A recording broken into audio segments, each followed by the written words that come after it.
අද වීඩියෝ එකෙන් අපි බලාපොරොත්තු වෙන්නේ අපි ඇත්තටම තෝරනවද නැත්නම් අපිව රවට්ටලා එයාලා හදලා තිබ්බ තීරණයක් අපි ලවා තෝරවනවද කියලා ප්‍රශ්න කරන්න. ඒ වගේම මේ රැවටීම් හර අපි කොහොමද නොදැනුවත්වම හැම මොහොතකම සංසාරේ තෝරන්නේ. ඒ වගේම සංසාරයෙන් එළියට එන්නේ කොහොමද කියන එක ගැන සාකච්ඡා කරන්න. මේක ලොකු මාතෘකාවක්. මම බැලුවේ මේක ගැන බොහොම සරලව කතා කරා. හරි. අපි තීරණ ගැන කතා කළානේ. එතකොට මේ තීරණ ඇත්තටම මගේ තීරණද? මගේ තීරණ නෙමෙයි නම් කොහොමද මම ඇත්තටම මගේ කියලා තීරණයක් ගන්න? අපි පොඩි කාලේ එළි ලෝකෙ දිහා බලලා ඒක ඇත්ත කියලා විශ්වාස කරනවා. මේක තමයි ලෝකය. මේක වැඩ කරන්නේ මේ විදියට කියලා විශ්වාස කළා. ඒ විශ්වාස අපි අපේ ඇතුළාන්තයට මේ මගේ ලෝකය කියලා ප්‍රෝග්‍රෑම් කරගත්තා. හරියට එළිය ලෝකයේ පින්තූරයක් අරගෙන ඒ විදිහටම අපේ ඇතුළාන්තේ ප්‍රෝග්‍රෑම් කරගත්තා වගේ.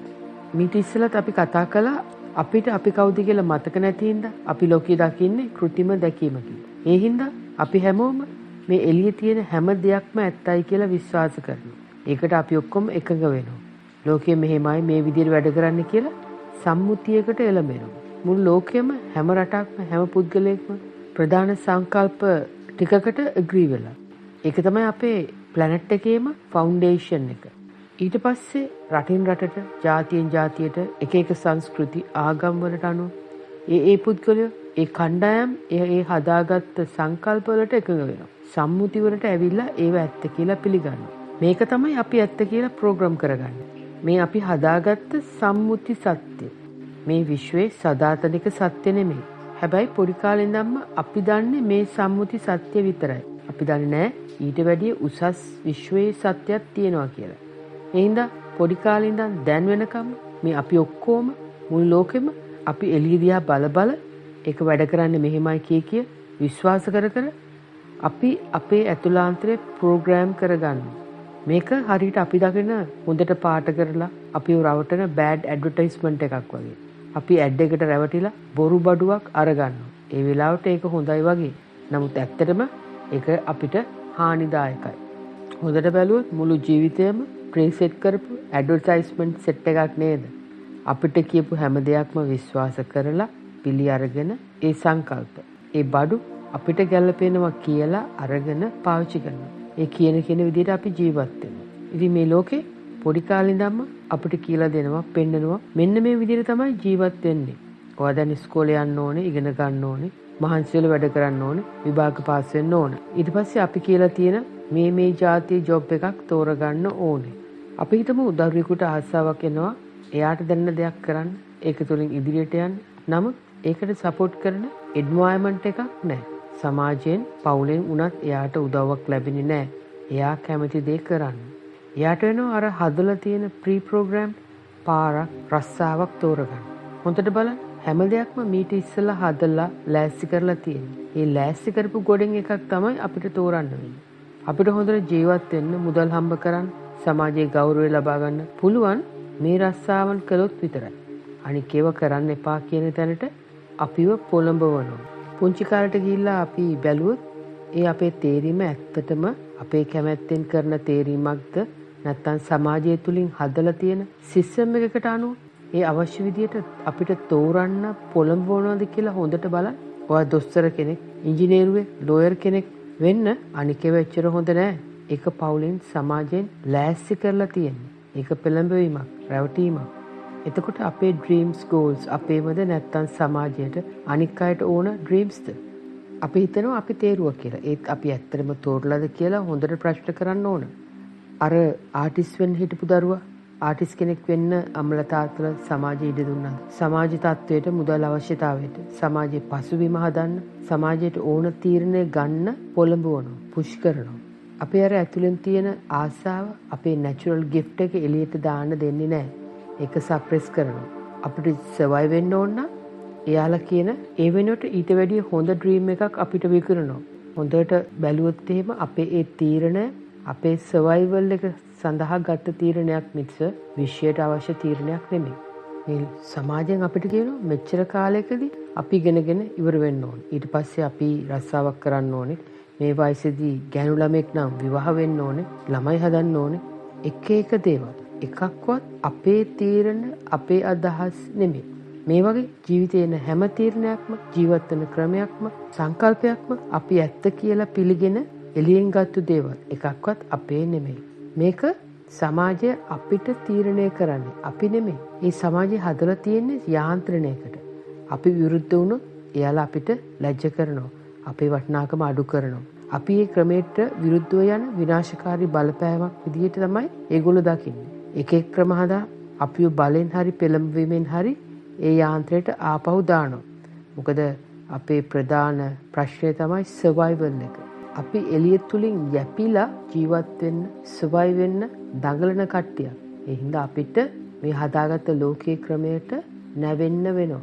ඒකේ පාලනයට අහු වෙන්න වෙනවා. මේ විදිහට ජීවිතයේ හැම දෙයක්ම හොඳට බැලුවොත් අපි ඇතුලෙන් එන ආශාවකට අනුව ක්‍රියා කරලා නැහැ. එකක්වත් අපේ අදහස් තීරණ නෙමෙයි. අපි වැඩ කරලා තියෙන්නේ එළියෙන් හදලා දුන්න සිස්ටම් එකකට අනුව. ඒක දුවන ක්‍රමයකට. ඒ ඩ්‍රීම්ස් ගෝල්ස් වලට ජීවත් වෙන ක්‍රමවලට. අපි කවදාවත් අපිට ඕන විදිහට වැඩ කරලා නැහැ. මේක තමයි සංසාරය කියන්නේ. මොකද අපි අපේ ආත්මයට විශ්වයට ඕන විදිහට තීරණ අරගෙන නැහැ. වැඩ කරලා නැහැ. අපි කෘත්‍රිම ක්‍රමවලට ජීවත් වෙලා තියෙන්නේ. තීරණ අරන් තියෙන්නේ. මේ දැනටමත් දුවන කෘත්‍රිම ප්‍රෝග්‍රෑම් එකකට අනුව හිතලා තියෙන්නේ. තීරණ අරන් තියෙන්නේ. ක්‍රියා කරලා තියෙන්නේ. ජීවත් වෙලා තියෙන්නේ. එතකොට අපි ගත්ත තීරණ අපේද අපේ ෆ්‍රී විල් චොයිස් එකක්ද නැහැ. ඒ අපිව යොමු කරපු රවටපු පොළඹවපු තීරණ.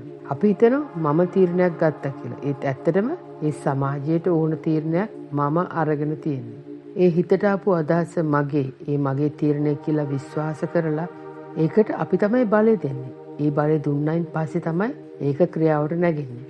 හැම මොහොතකම අපි ගත්ත තීරණය මත අපි සංසාරේ දිගටම යනවද නැත්නම් සංසාරෙන් ඉවත් වෙනවද කියලා තීරණය වෙනවා. අපිව ප්‍රෝග්‍රෑම් කරලා තියෙන්නේ දිගටම සංසාරයන්. ඒ ගන්න තීරණ අපේ නෙමෙයි. ඒවා සමාජයේ සිස්ටම් එකේ සංසාරේ ප්‍රී ප්‍රෝග්‍රෑම් තීරණ. තේරුණා නේද? හැම සිතුවිල්ලක්ම අදහසක්ම තීරණයක් ඇක්ෂන් එකක්ම අපේ ප්ලෑන් එකක්ම අපේ ඩ්‍රීම්ස් ගෝල්ස් සංසාරයට ප්‍රෝග්‍රෑම් කරලා තියෙනවා. අපි දන්නේ නැතුව ඒක ඇත්ත කියලා විශ්වාස කරලා පිළිගන්නවා. එතකොට හැම මොහොතකම අපි සංසාරය තුළ දුවන්නේ. අපි ඒක එහෙම වෙනවා කියලා පිළිගන්න කැමති නැහැ. අපිට උගන්ලා තියෙන්නේ මැරිලා ඉපදෙන කෑල්ල විතරයි සංසාරේ කියලා. හැබැයි ඒක හැම මොහොතකම අපේ හැම විශ්වාසයකම තීරණයකම ක්‍රියාවක් හරහාම අපි සංසාරයේ තෝරනවා. හොඳට බලන්න. ඔයාගේ හිතට එන ඒ අදහස් සිතුවිලි එකක්වත් ඔයාගේද කියලා ඒ එකක්වත් ඔයාගේ නෙමෙයි. ඒවා ඔයා ඉපදුන දවසේ ඉඳන්ම ප්‍රෝග්‍රෑම් කරගත්ත ඒ විශ්වාස හරහා හදාගත්ත සිස්ටම් එකකින් ජෙනරේට් වෙලා ඔයාට දෙන අවුට්පුට් කරන සිතුවිලි. ඒවා කෘත්‍රිමයි. ඔයා කියනවා මේ මගේ සිතුවිලි කියලා. ඒ ඔයාගේද නැත්නම් හදාගත් ඊගෝගේ කෘත්‍රිම සිතුවිලිද? කෘත්‍රිම ආවේගද කියලා ප්‍රශ්න කරන්න. එතකොට ඔයාට තේරෙනවා මොකද්ද ඔයාට වෙලා තියෙන්නේ කියලා. ඊළඟට මේ තීරණ හැම මොහොතකම අපි ඉදිරිය දිහා බලලා ගන්න තීරණ මත අපි සංසාරෙට තව මොහොතක් ඉදිරියට යනවා. ඒ කියන්නේ මොහොතෙන් මොහොත අපි තෝරන්නේ සංසාරය. අපි මොහොතෙන් මොහොත සංසාරයෙන් එළියට යනව නෙමෙයි. ඒකම තෝරනවා. අපි විශ්වාස කරනවා ඊළඟ ආත්මේ අපි ආධ්‍යාත්මේ තේරුම් ගමු කියලා. අපි ඇත්තටම දන්නේ නැහැ ඊළඟ ආත්මයක් තියෙනවද නැද්ද කියලා. හැබැයි අපිට හොඳටම ෂුවර් මේ යන ක්‍රමයට හැම මොහොතකම මේ ජීවත් වන ටික කාලය තුළ ඔයා ප්‍රෝග්‍රෑම් කරපු සයිකල් එකක චක්‍රයක දුවනවා මිස ඔයාගේ ආත්මයට විශ්වයට අනුව ඔයා තීරණ ගන්නේ නැහැ. කටයුතු කරන්නේ නැහැ. ඔයා මෙහෙම චක්‍රයක යනවා කියලා ඔයාට තේරෙන්නේ නැහැ. ඔයා ඒ තරමට අන්කොන්ෂස්. ඔයාට සිහි කල්පනාව නැහැ. ඉතින් කොහොමද ඔයා සිහියෙන් තීරණ ගන්නේ? දැන් අපි මේ සිතට එන එක සිතුවිල්ලක් දිහා බලමු. ඒ සිතුවිල්ල ආපු ගමන් ඔයා විශ්වාස කරනවා ඒක මගේ සිතුවිල්ලක් කියලා. ඒක තමයි ඔයාගේ චේතනාව, ඉන්ටෙන්ෂන් එක. ඔයා ඒක ඇත්ත කියලා විශ්වාස කරපු ගමන් ඒ චේතනාවට ඔයා ඔයාගේ බලය දෙනවා. ඒ බලය දුන්නාම තමයි ඒක ක්‍රියාවට නැගෙන්න පටන් ගන්න. ඒක මත ඊළඟ මොහොතට අවශ්‍ය ප්‍රොජෙක්ෂන් එකට ඔයා එනර්ජි ඔතොරිටි දෙනවා. ඒ කියන්නේ ඔයා සංසාරේ දුවන්න බලය දෙනවා. මේ විදිහට හැම සිතුවිල්ලකටම ඔයා අවසිහියෙන් බලය දෙනවා. ඔයා මේ එන හැම සිතුවිල්ලක්ම දිහා බලලා සිහියෙන් කල්පනාවේ මේක මගේ සිතුවිල්ලක් නෙමෙයි, ඇත්ත නෙමෙයි කියලා කියන්න. ඒකට ඔයාගේ බලය නොදෙන තැනට ඔයා අවදියට එනකන් ඔයා සංසාරේ දුවනවා. ඒක තමයි මේ රැවටීමේ හැටි. හරි, තව පොඩ්ඩක් ඉදිරියට යමු.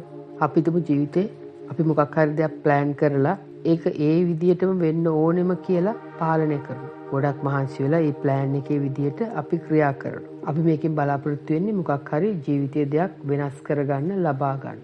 අපි බලාපොරොත්තු වෙනවා ඒක මේ විදිහටම වෙන්න ඕනේ කියලා. මේ විදිහට වෙන්න ඕනේ කියලා කියන්නේ එළියේ සමාජයේ ලෝකෙ දිහා බලලා අපි හදාගත්ත අදහසක් නේද? ඔයා මේක පාලනය කරන්න බලාපොරොත්තු වෙන්නේ කෘත්‍රිම ක්‍රමයකට නේද? ඒ කියන්නේ අපි සංසාරයට ඕන විදිහට දුවනවා. හැබැයි අපිට පුළුවන් නම් ප්ලෑන් කරලා ඒක ටෙම්පරරි ප්ලෑන් එකක්. ජීවිතේ එන විදිහට වෙනස් වෙවි. ඒ එන විදිය වෙනස් වෙන ක්‍රමයට මමත් යනවා කියලා විශ්වාස කළොත් අන්න දැන් ඔය ආත්මයට විශ්වයට අත දාන්න එයාලට ඕන විදිහට විශ්වයේ ප්ලෑන් එකට අනුව ජීවිතේ පාලනය කරන්න වෙනස් කරන්න ඉඩ දෙනවා. අතාරිනවා. දැන් ඔයාගේ බලාපොරොත්තු තියෙන්නේ අර අපි හදාගත්ත ගෝල් එකද ප්ලෑන් එකද නැත්තම් එන විදියට වෙන එක හොඳයි ඒක තමයි මම බලාපොරොත්තු වෙන්නේ කියලා කියන්න තරම් ඔයාට ආධ්‍යාත්මික හැහැරීමක් බලයක් ශක්තියක් තීරණ ගැනීමේ හැකියාවක් තියෙනවද? එහෙමනම් ඔයා ටික ටික සංසාරයෙන් ඉවත් වෙනවා. එතකොට මේ සංසාරේ හදන වඩුව ආකිටෙක්ට් ඔයා කියලා කියන අර බුද්ධ ආගමේ වචනේ දැන් ඔයාට ටිකක් තේරෙනවා ඇති නේද? මම කතා කළා අපිට උගන්වලා තියෙනවා අපි මැරෙනවා ඉපදෙනවා ඊළඟ ආත්මයට යනවා ඒක තමයි සංසාරය කියලා. ඒ හින්දා අපි මේ ගැන හොයන්න ටිකක් පරක්කු වෙනවා. එච්චර උවමනාවක් නැහැ. ඒත් මේ මොහොත සංසාරේ නම් මේ එන සිතුවිල්ල මම විශ්වාස කරලා ගත තීරණය මත ඊළඟ මොහොත මැවෙනවා නම් මේ මොහොත සංසාරේ මොහොතක් නම් අපි මේ ගැන ටිකක් වැඩිපුර හිතන්න ගන්නව නේද? මොකද මේ ලූප් එකේ සයිකල් එකේ දිගටම හිර වෙලා දුවන්න කවුද කැමති? අපිට මේකෙන් ගැලවෙන්නයි ඕනේ.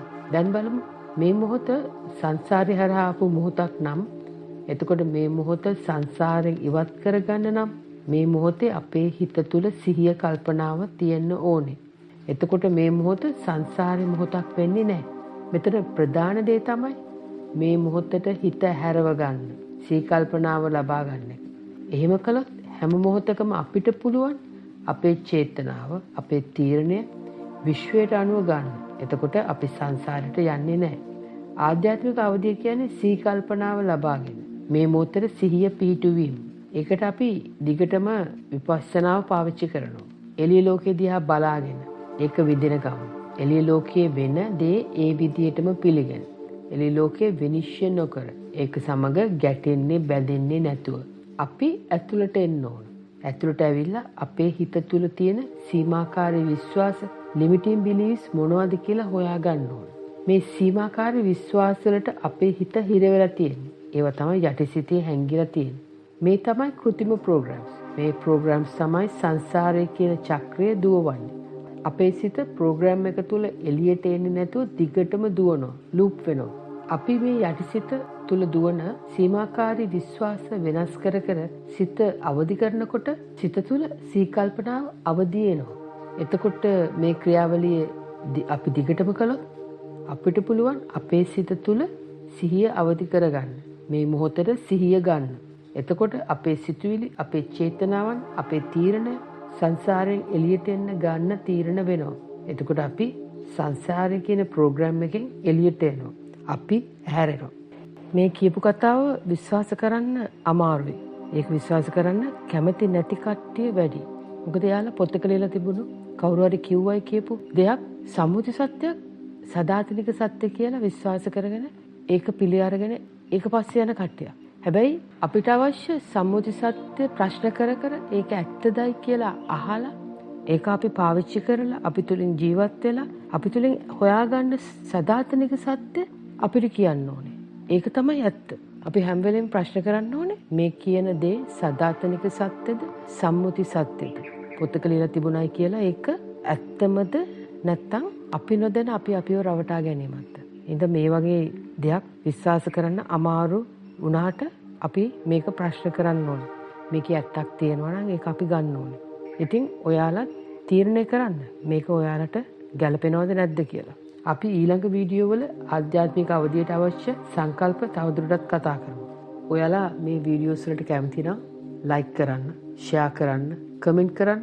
තවත් වීඩියෝස් බලන්න කැමති නම් අපිට සබ්ස්ක්‍රයිබ් කරන්න. Thank you.